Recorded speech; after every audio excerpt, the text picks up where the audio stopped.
So today we are watching TierZoo's, which was recommended to me by management. Specifically, this video was not recommended, just the channel, but I found this one, and it's called Is Australia OP, and I thought that was funny. The channel's amazing, I love their videos. I have never seen it before, that's why I'm excited to check it out. Here we go. Yippee! It's going in your evaluation folder now! Rip. Rip. That happens in real life, actually. When creating a character, it's important to take into account which server you plan to play on, as well as the current state of the meta on that server. Most builds don't have the mobility required to change servers, so you want to make sure you know what you're getting into. But which server is the best choice for you, and which abilities can give you a leg up on the competition there? This is the first of a new series which will examine all of those things and more. Whoa, Today we're taking a look at one of the more notorious servers, Australia. Australia is known for being one of the most dangerous servers in the entire game, and this is by no means unwarranted. There are a few reasons why the meta there is so scary. Reptiles as a whole are generally mid-tier. We've talked on this channel a good bit about how most snakes are garbage, and how the unique moves available to lizards generally don't end up being worth the investment. With that said, the Australian server seems to be the one with the most high-tier reptiles. It has not one, but two different groups of crocodile builds, one of which being the saltwater crocodile, the highest ranking crocodilian build in the current expansion, due to their super broken 0-to-death combo and health regeneration ability. It's also got most of the top tier lizards, the monitors. While the best monitor players opted to play almost exclusively on the island server of Komodo, Australia's got many of the runners-up, including the Parenti. It's also got plenty of the more gimmicky lizard players too, but I digress. Australia is the only server where there are more venomous snakes than there are non-venomous ones, which means snakes on average are actually one of the top builds there. You may remember from my snake video that the top tier snake build is the Cobra, and while they don't have the intimidating hood ability, Australia's inland taipan, brown snake, and tiger snake are all technically Cobras. They've got the same well-rounded base stats and neurotoxic venom you see in your classic Cobra build, which brings me to my next point. Venom is so dangerous because it takes only a single wrong move and just a single bite or sting to spell the end for you. And Australia is packed full of players who'd be more than happy to do just that. I've already talked about snakes, but it gets worse. Going for a swim but picked the wrong spot? One brush with the box jelly and it's game over. Reaching into a confined space? Pretty risky when the piercing bite of a funnel web spider could cost you everything. This isn't really a specific trait, but rather just the uniqueness of everything there. Most experienced players will be able to jump into a new playthrough on a new server and have a general idea of what to expect when they encounter a novel build, simply based on there being similar builds on other servers. But what on earth are you supposed to expect when you meet something like this for the first time? What are its weaknesses? Its strengths? Nothing about its appearance gives you any idea at all about how to go about combating it, and the same goes for quite a few of the most popular builds there. The relative abundance of jank makes Australia a really unforgiving place for newbies. Honestly, real. I do recognize While all of that can Australian definitely be frustrating to play against, for sure like aliens. It's important to also recognize all the things Australia is lacking in. Number 1, a lack of tanks. The best tank builds tend to be mammals, which opted for high defense and HP. Oh, that's fair, This tends to come at the cost of mobility, making it difficult for tanks to function as carnivores. And so most tank players tend to choose the herbivore faction. Unfortunately, Australia's abysmally low rainfall means the spawn rate for plants is too slow to support a large herbivorous tank. This leaves the rushdown and ambush-based builds without a counter and lets them get away with strats they otherwise shouldn't be able to. Number 2, a lack of powerful mammals. One of the reasons reptiles do so well on the Australian server is because instead of having to deal with the worst hard counter, carnivorans, they instead are faced with a different group of mammals, marsupials and monotremes. I won't beat around the bush here. These builds are mostly low tier, for one very specific reason: low intelligence. The majority of marsupial players go for the small generalist approach, similar to rats and raccoons, but they're missing what makes these builds so effective: problem solving. Marsupials, such as wombats, wallabies, opossums, and kangaroos, all lack the perk that allows most mammals to access higher intelligence-based abilities, the corpus callosum. Since they don't have this, the best strategy is to drop the generalist playstyle in favor of the mobile herbivore. I'm great at problem solving. This is actually what makes kangaroos the only marsupial builds to break out of low tier and find their way into actual relevance in the meta. While they aren't tanks, they've essentially taken inspiration from the rabbit or gazelle build and made it bulkier at the expense of intelligence. But even so, if you compare competing builds that have similar stats and strategies, I know this is video game intelligence is almost always the tiebreaker. It's why even though they're relatively new to the server, dingoes and feral cats are oppressing their marsupial counterparts, like the thylacine and the quoll, which brings me to my last point. lack of stability. The Australian meta is at a major tipping point. While there's no meta that went unaffected by the Anthropocene expansion, Australia saw the highest influx of new players, and also the highest rate of quitting of any current server. Even though more unique builds exist there than almost anywhere else, the high tiers are mostly full of invaders. Dingoes, cats, humans, cane toads, rabbits, and yellow jackets all conquered the server because they exploited the weaknesses within the meta. Show. Since things are changing so fast, it's difficult to offer advice on how to succeed in Australia, but I'll give it a shot anyway. First, Venom is one of your biggest concerns when trying to break into the meta there, so putting some points into Venom resistance can go a long way. Builds like the Mongoose, Honey Badger, Boar, and Secretary Bird have done well in other servers by using their resistance to neurotoxin optimally, and I could see builds like these being serious contenders if they gained a foothold in this region. Second, and this would be much more difficult, but kangaroos are kind of getting away with success that they don't deserve simply because they're too big to beat without risking a lot of damage. Honestly, a build capable of one-shotting them with a stealth attack, or simply overpowering them with strength and bulk, could find itself reigning supreme. Big cats like the jaguar and leopard could excel there. Crocodiles are crazy. But I love that they can just grab you and just start rolling. Especially since there aren't lions and hyenas to like, they don't bite you to death. Bears would also be an excellent choice. Nothing here could stand up to a charging grizzly. Get barrel rolled, Lastly, idiot. in my very first video, I discussed how the cane toad's optimized poison ability allowed it to spread across the Australia server unchecked. While they're definitely a tough build to beat, intelligence-based bird players seem to have found a way to defeat them without triggering their poison effect. This advanced technique means Australian corvids could potentially have a niche all to themselves without spending any points to unlock poison resistance. So there you have it, an in-depth rundown on the state of the Australian metagame.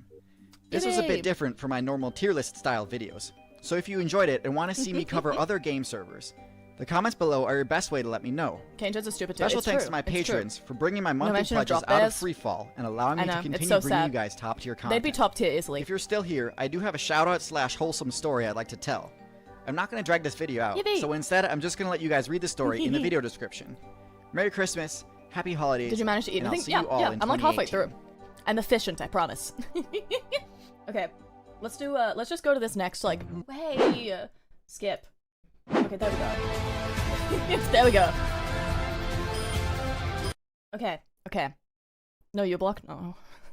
I keep getting the notification that says, we know you're using an ad blocker. Please turn it off or we'll ban your account. And this is kind of my job. I can't do that, sadly. Okay, hold on, let me turn that down a little bit. I know that Overwatch sounds. I know those Overwatch sounds. No premium? Damn, listen. I mean, I could buy it with my gacha budget. Gacha budget is also kind of subscriptions budget, This has been pretty much my most requested meta-analysis from the start. I feel I owe it to you guys to tackle this subject as a thank you for reaching almost 10,000 subscribers in just over a month. With that said, you guys might not like what I have to say about it. Water bears. I want to know about water bears. I need Judging to know. by how many comments you all I need to know about the water bear lore. It's obvious none of you have actually ever tried to play that build before.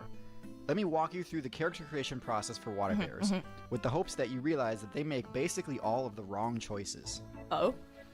Hey, looks like you've chosen Kingdom Animalia. Good choice. They've got the most interesting gameplay in my opinion. Okay, so from here, what are you feeling? Bilateral symmetry, good choice. Brains are fun. Okay, so are you feeling endo or exoskeleton? Oh, okay. I'm an endo guy myself, but I see the value in having armor. Okay. Oh, you don't want armor.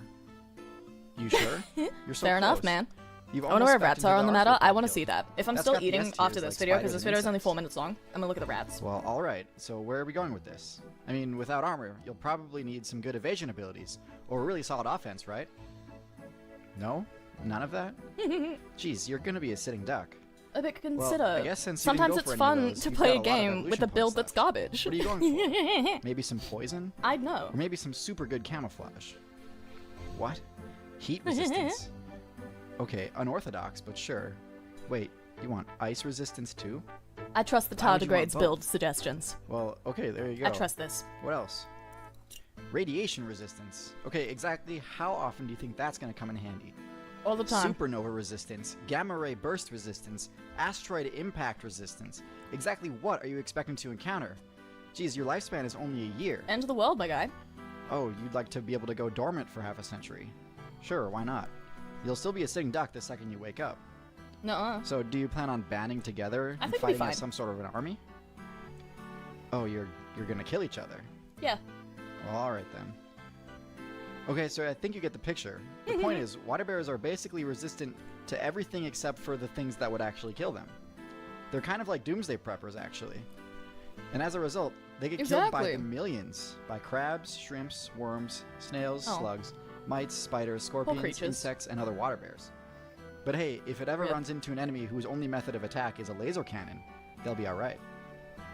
It's also important to point out that water bears do not have the extremophile attribute. They can persist in ridiculously harsh environments, but they can't live in them. You get launched into space, you're still gonna die. It's just gonna take you a really long time. You want to play a good survivalist class, I suggest either the cockroach, rat, or if you're feeling really extreme, you could try out Anarchean. One last thing about water bears. One of the data miners was analyzing water bears, and when he looked through the code, he found that a lot of it was pretty similar to a bacterial code. So instead of being like, huh, how did this bacterial DNA get in my sample? He was like, wow, looks like water bears can absorb DNA and incorporate it into their own genome, despite the fact that it would be incompatible. Yeah, that makes sense. Time to publish that. And everyone just kind of went along with it. I can't tell you how many game guides say something like, most alien-like genome of any organism, or some other nonsense. Like, really? It took other data miners a whole year before they realized, hey, what's more likely? An animal that can steal genetic code, or that we messed up. They're just silly with it. And even though they did publish an updated study, it was too late. The myth had become ingrained in players' minds. So yeah, don't buy into the hype. Water bears are one of the weakest classes you could possibly play. Thanks again for all the support over this first month, everyone. I believe in water bears. I believe in them. And most of you seem to want it to go even further. They'll win the game. Oh, rodents. Rodents. Rodents are rats. Rats are rodents, I mean. Other way.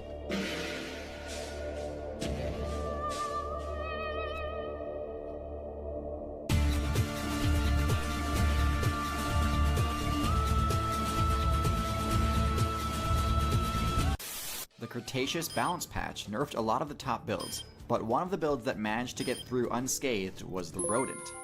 They survived by using a weak but versatile and intelligent generalist playstyle. Yeah. But with the dinosaurs out of the way, they began to diversify into a bunch of different niches and incorporate a wide variety of different strategies into their playstyles. Rodent supremacy. Some of them were kind of janky, to be honest, but many of them have stood the test of time to become a mainstay of the current meta. Rodents all have one attribute in common, their signature incisor teeth, which, while not very useful in combat, can deal severe damage to structures. Making the most of this ability is a core component of rodent gameplay. Rodents are on the weaker side when it comes to combat, and most stick to the evasive generalist strategy, relying on their intelligence stat and special abilities to remain competitive. Mastering this type of gameplay is difficult, but luckily their relatively short spawn time helps mitigate I can't this do challenge. mazes, I'm directionally Even though their challenged. bread and butter moveset is pretty consistent, I got the rest of the rat there are stuff, several unique builds that stand out as particularly viable, so let's get into the tier list now.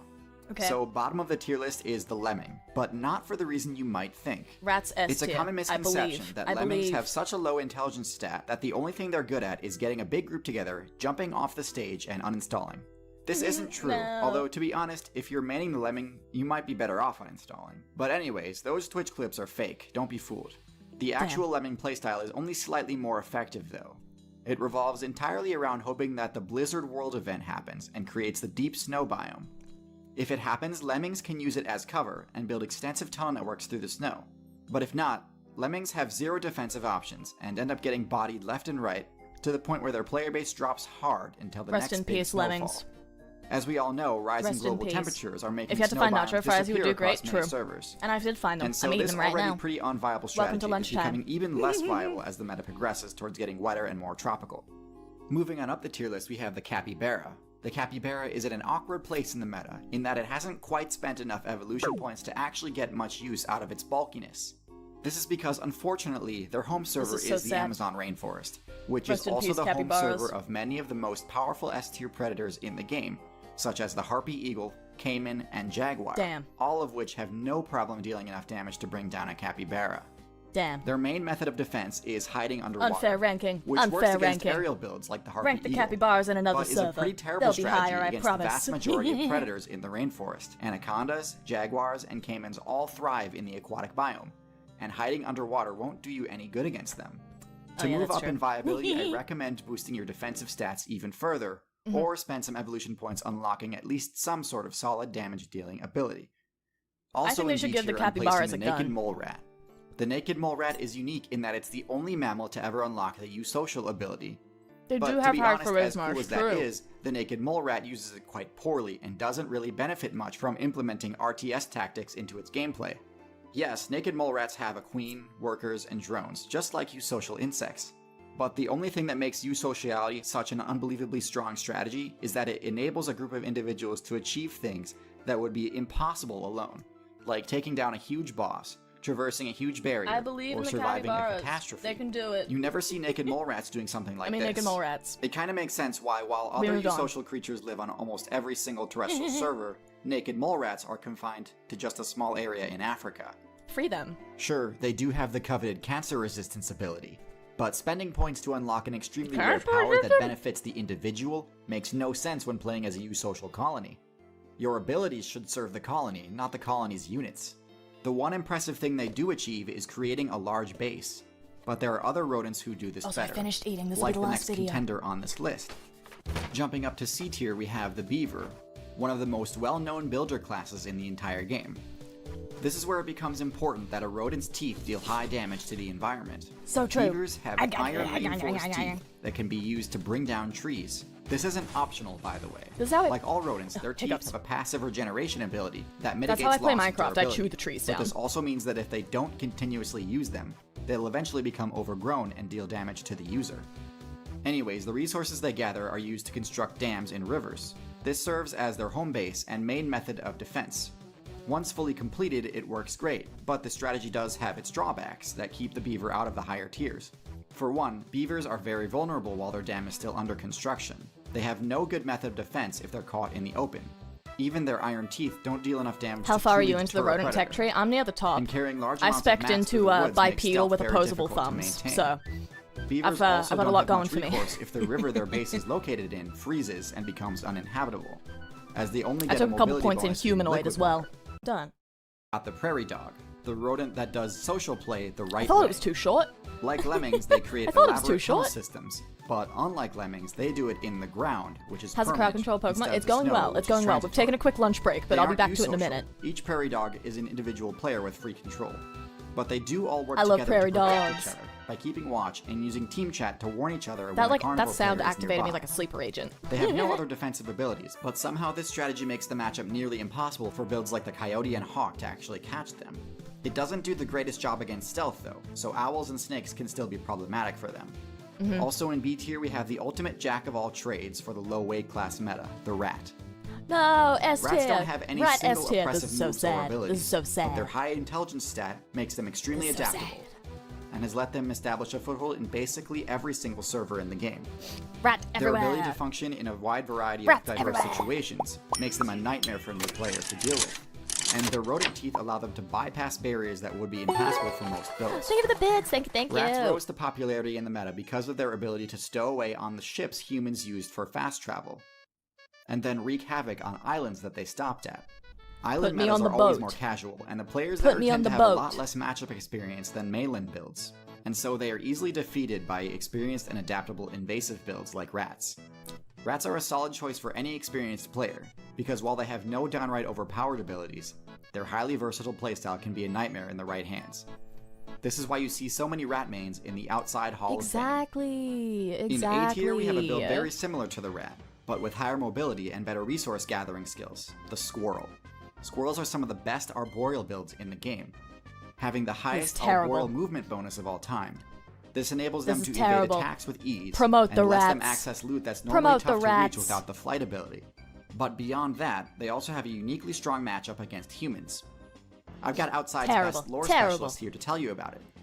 Hey guys, so whether you expected it or not, squirrels are one of modern man's greatest enemies. They can shoot through electrical wires and cables with ease, and they love doing it, which makes squirrels the most frequent cause of power outages in America. They're capable of infiltrating power stations by tunneling you got me there. I do main Squirrel Girl. Bypass plastic animal guards with ease, not to be predictable, but and chew through whatever wire insulation they come across. I do. Just one single squirrel do squirrels live in Australia? No, we don't have any. In San Francisco that shut down power to 45,000 homes. So if you want to learn more about what these ferocious little creatures are capable of, do that too. Come and check out my video next after this one.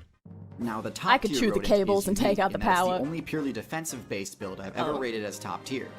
The Porcupine, a build with such a high defense level. Okay, you know what? I can get behind that. I can get behind that. Have terrible matchups against it. The Quill ability deals damage to any player whose attacks make contact. Do it. This is just hilariously effective against builds that rely on the move Bite or Swipe to deal damage. Watch out. Next time your power goes out, that was me. Isn't terribly high. Every subsequent Bite or Swipe attempt while the quills are still embedded deals higher and higher damage. Meaning that unless you have a support class that can remove the quills, Poor dogs. They can be a death sentence. Damn. They have remarkably high lifespans because of this. So if you're looking to play as a class that can do basically whatever it wants without worrying about attacks from most of the cast, Porcupine is your best bet. The only things that can really pose a threat to them are disjointed weapons and projectiles. But, I'm biased. But overall, Porcupines are one of the most well-protected builds of all time. Normally, I'd recommend maybe relocating some of their defensive stats towards intelligence. But in this case, it seems that their mid-level intelligence, low mobility, and low stealth do the job just fine. In a lot of ways, having a high intelligence stat is crucial to surviving in the current meta. But for some things, having a high level of experience is no longer required. Exactly. Like, for example, web design. I'm dumb and I get things done. Squarespace's intuitive website builder means you don't need to have any... The ads! Okay. That's the end of the video anyway. How our power go out if we live near walls? Oh god, my power. Oh no! My power! I'm chewing my own cables. This is terrible. Porcupine's OP. Hi, Fel. Thank you for the suggestion. Fel is the one on management who suggested this to me. And it was good. I enjoyed that. Thank you. Success. Great success. Okay. Thank you for coming to our very first lunchtime segment, everyone. Now, we are going to switch back to gaming. Let's go. Okay, we're returning to gaming. I have successfully eaten my meal. I have successfully mealed. Okay, let's go back.